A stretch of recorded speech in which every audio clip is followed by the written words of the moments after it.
Hello student, good morning. कल के class में अपन ने पढ़ा था स्वाई जय सिंह के बारे में और आज अपन पढ़ेंगे अमर सिंह राठौड़ के बारे में। ये भी एक राजपूत शासक है जिसका मुगल सेना के साथ प्रतिरोध है वो चला था। और इसके क्षेत्र की बात करते हैं तो मारवाड़ यानी जोधपुर वाले क्षेत्र के अंतर्गत इसकी गतिविधियाँ चली है।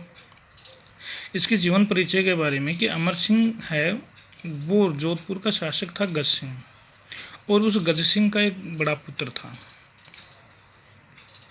अमर सिंह का स्वभाव बताया जाता है कि वह बड़ा ही पराक्रमी और निडर व्यक्ति था। मतलब पराक्रमी भी था इन राठौड़ों के अंतर्गत और निडर भी था।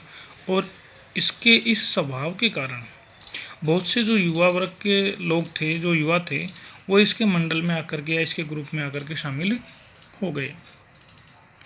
लेकिन घटना एक घटित होती है कि गज सिंह ने अमर सिंह को, एक व्यक्ति था अन्नारा नामक एक पासवान व्यक्ति, तो इस अन्नारा नामक पासवान व्यक्ति के बहकावे में आकर के और अमर सिंह को गज सिंह ने राज्याधिकार से वंचित कर दिया था।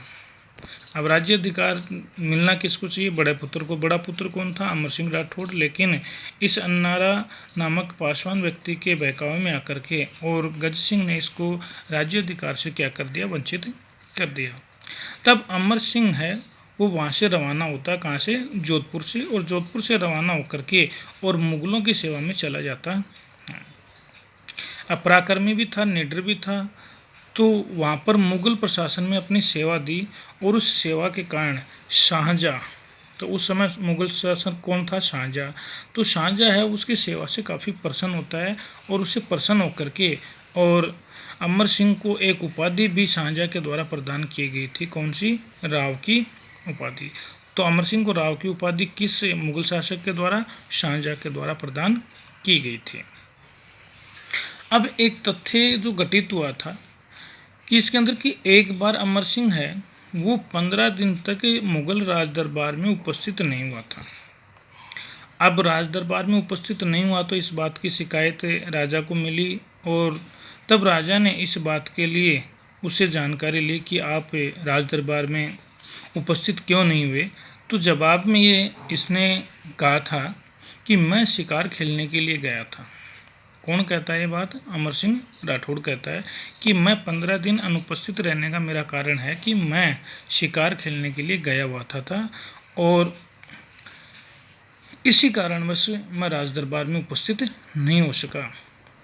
तब सम्राट ने उसके ऊपर जुर्माना लगाने की बात कही और जुर्माना लगाने की बात कही तो जुर्माने के रूप में और अमर सिंह के द्वारा उसे जवाब दिया गया कि जुर्माने के रूप में जो मेरे आप वसूल करोगे उसके आधार पर मेरे पास किसी प्रकार की कोई संपत्ति नहीं है।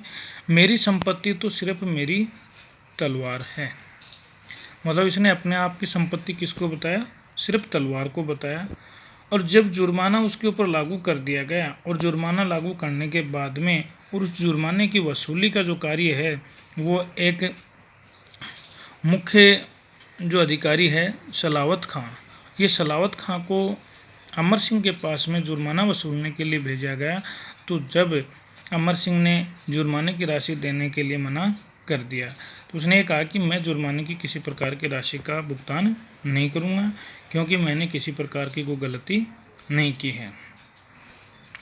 तो सम्राट ने उसे दरबार में उपस्थित होने का आदेश दे दिया। जब इसने मना कर दिया तो सम्राट क्रोधित होता है। क्रोधित होने के बाद में और शाहजहाँ ने क्या कहा कि आप राज दरबार में उपस्थित हो, और राज दरबार में उपस्थित होने को कहा तो अमर सिंह है वो राज दरबार में उपस्थित होता है। जब अमर सिंह राज दरबार में उपस्थित होता है तभी वही सलावत खां जो उसे जुर्माने की राशि वसूल करने के लिए गया था, उसी व्यक्ति ने उसको एक यूँ कह दो कि तीखे शब्द या गलत शब्द का प्रयोग, जिसे अपन कहते हैं गंवार, तो गंवार शब्द का प्रयोग करते हुए और अमर सिंह को सलावत खां के द्वारा उस राज दरबार में पुकारा गया। और ऐसा कहते ही और अमर सिंह को इस बात पर काफ़ी गुस्सा आता है और गुस्सा आने पर अमर सिंह के द्वारा सलावत खां के ऊपर तुरंत तलवार निकाल करके और तलवार से वार किया और वार करते ही उसी स्थान पर सलावत खां की मृत्यु हो जाती है।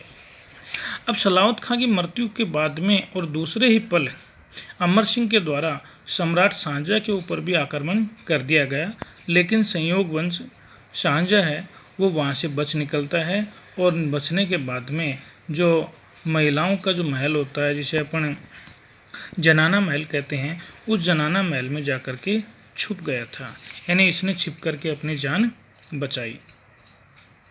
अब ऐसी घटना घटित होने के बाद में दूसरी ओर अमर सिंह के साला, अब एक अमर सिंह का साला था अर्जुन गौड़। अब ये अर्जुन गौड़ है वो मुगलों से मिल करके और इस बात की सूचना दे करके और अमर सिंह को वहाँ पर गिरफ्तार करवा देता है, और गिरफ्तार किस लिए करवाता है कि ये इनाम के लालच में आ जाता है।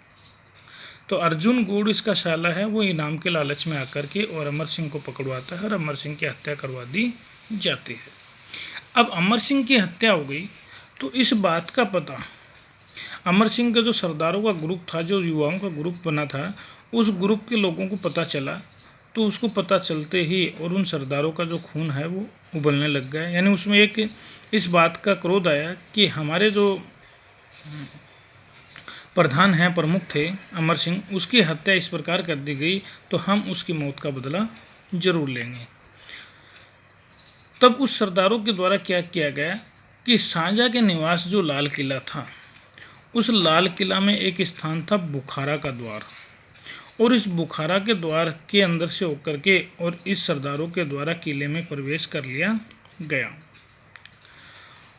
अब यहाँ क्या हुआ कि इन सरदारों की संख्या तो थी कम और मुगलों की सेना की संख्या थी ज़्यादा, लेकिन फिर भी ये जो सरदार थे, राठौड़ सरदार, ये वीरतापूर्वक इन मुगलों के सैनिकों के साथ लड़े और लड़ते हुए और वीरगति को प्राप्त हो जाते हैं।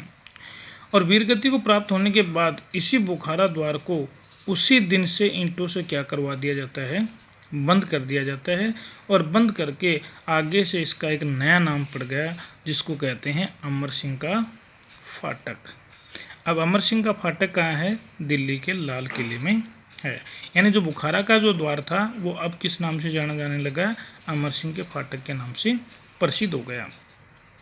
ये फाटक अनेक वर्षों तक तो बंद रहा क्योंकि मुगल सेना इस बात से डरी हुई थी, तो इसको बंद ही रखा।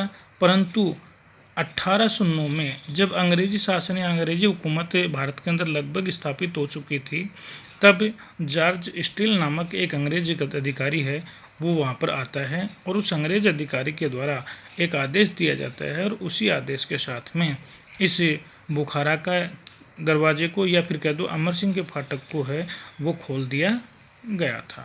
कब खोला गया था? 1809 में। किसके कहने पर?